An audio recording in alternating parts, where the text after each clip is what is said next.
Backstage at America's Got Talent is loud, busy, and glowing with nervous energy. Contestants rush past with costumes in their hands. Producers speak into headsets. Lights flash. Cameras roll. But in one quiet corner, a small Filipino boy sits on a folding chair, holding something precious in his hands, a tiny Philippine flag, its colors bright against his trembling fingers. Beside him, his mother fixes the collar of his simple white shirt, her hands shaking just as much as his. His father kneels in front of him, eye level, speaking in a soft voice meant only for him. "Remember," he says, "you are not just singing for yourself. You carry our home in your voice." The boy nods slowly. His lips move silently as he practices the lyrics of Lupang Hinirang in his mind. Around him, the noise fades away. The world feels far, distant, like a dream. A young staff member approaches and gently taps his shoulder. "You're on next," she says. He stands up, feeling the weight of the moment heavy but warm in his chest. He kisses the small flag and presses it to his heart. His eyes close for just a second. "I'm doing this for the Philippines," he whispers. Then he walks toward the stage entrance. Bright white lights spill through the curtain like sunlight through clouds. The crowd's roar grows louder with every step. His knees feel weak, but his heart feels strong. Somewhere far away, a nation seems to be holding its breath. And in that moment, this young boy is no longer just a boy. He is a voice. He is a dream. He is a country. The stage lights dimmed slightly, wrapping the theater in a soft twilight glow. Paris stood alone at the center, the microphone trembling just enough to reveal her fear. The applause had faded, but the emotion still hung thick in the air. Simon cleared his throat, his voice unusually gentle. "Paris. I have to ask. Why now? Why this stage?" She swallowed and glanced down at her shoes, the glitter on the stage reflecting in her wet eyes. "Because I've spent my life being invisible," she whispered. "Everyone thinks being his daughter is a gift that makes everything easier. But sometimes, it makes you disappear." The audience leaned forward as one. She continued, her voice gaining strength. "When I was little, I watched the world love my father. But behind closed doors, I watched him disappear too. And when he was gone, so was my direction. I didn't know who I was without his name in front of mine." A woman in the audience sniffled loudly. Paris lifted her eyes to the judges. "I tried to be normal. I tried to be quiet. I tried to be strong. But the only time I ever feel real, is when I sing. When I sing, I remember him. Not the star. The dad." Simon pressed his lips together, nodding slowly. "Is the song tonight about him?" he asked. She hesitated, then nodded. "Yes.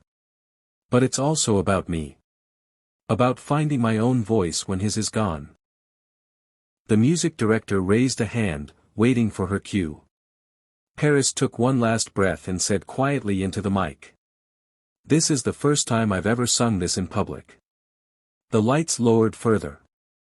A single spotlight captured her like a fragile flame in the dark. Her fingers loosened their grip on the microphone. And for the first time that night, she was ready to sing. The theater disappeared into darkness as the opening piano note echoed through the hall, slow, soft, trembling like a heartbeat. Paris closed her eyes. For a moment, she looked like a little girl again, standing in front of the mirror at home, singing only to herself. Then she began. Her voice was barely above a whisper, fragile as glass. "I grew up in a world of flashing lights. But nights were quiet, empty sounds." The words floated into the closed mouths and open hearts of the audience. Every lyric felt like a secret finally spoken aloud. Her voice wasn't perfect, but it was honest. And honesty was louder than power ever could be. The camera cut to Simon. His jaw was tight, eyes glassy. Paris lifted her chin and the song grew stronger. They saw a king, a golden crown. I saw a man who couldn't lie down. A soft gasp moved through the crowd. Her voice cracked on one note. She pulled away slightly from the mic, steadying her breath. The pianist followed her, matching every shake, every pause. The moment was raw and unscripted. You left too soon, you left too fast. Now I'm learning how to outlast. In the audience, a man wiped his eyes. A young girl clutched her mother's arm. Even the camera crew looked undone. Paris opened her eyes for the chorus. If I'm standing in your light tonight, it's because you taught me how to shine. It was no longer just a song. It was a goodbye. A confession. A promise. Her voice rose higher, but never lost its ache. I'm still your child, I'm still your song. I'm learning how to be strong. The final note trembled, then vanished into silence. No one clapped. No one breathed. The room was frozen, suspended in heartbreak. And Simon Cowell slowly lifted his hand to his face. The silence after the final note was heavier than sound. It pressed against the walls, against the hearts of everyone inside the theater. Paris stood still, her hands frozen around the microphone, afraid that if she moved, the moment might shatter. Then a single shaky breath came from the judges' table.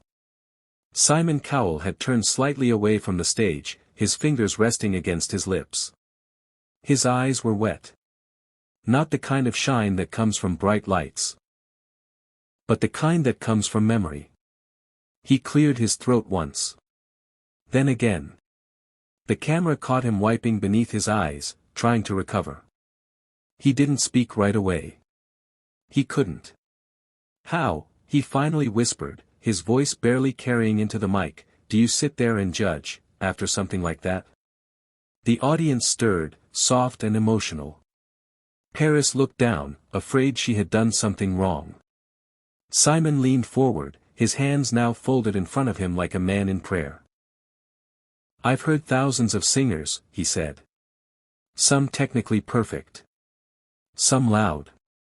Some unforgettable. His voice cracked. He stopped. Closed his eyes.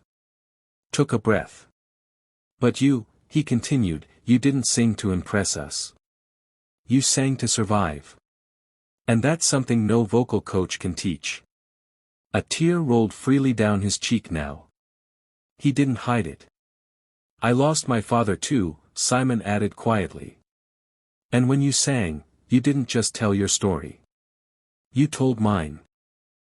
The audience broke into gentle applause, respectful, emotional. Simon looked directly at her. You came here carrying a name the world worships, he said. But tonight, you made us listen to yours. Paris's chin trembled. She wiped her eyes quickly, trying to stay composed, but they kept falling. Simon stood slowly. And the crowd, sensing something monumental, rose with him. The air changed. Something legendary was about to happen. Simon stood in silence for one long second, as if the weight of the world rested on his shoulders. The theater was so quiet you could hear someone breathing in the audience. Paris looked up at him, eyes wide, heart pounding. She thought the moment was over. It wasn't. Simon slowly turned and looked toward the glowing gold button at the center of the judge's desk. The audience realized before she did. Whispers turned into gasps. No way. He's going to. Is he really? Simon placed his hand over the button but didn't press it yet. Paris, he said, his voice steady but thick with emotion, talent is everywhere. But truth like that, is rare. What you gave us tonight wasn't a performance. It was a gift. Paris shook her head, overwhelmed. Thank you, but. He interrupted gently, smiling for the first time.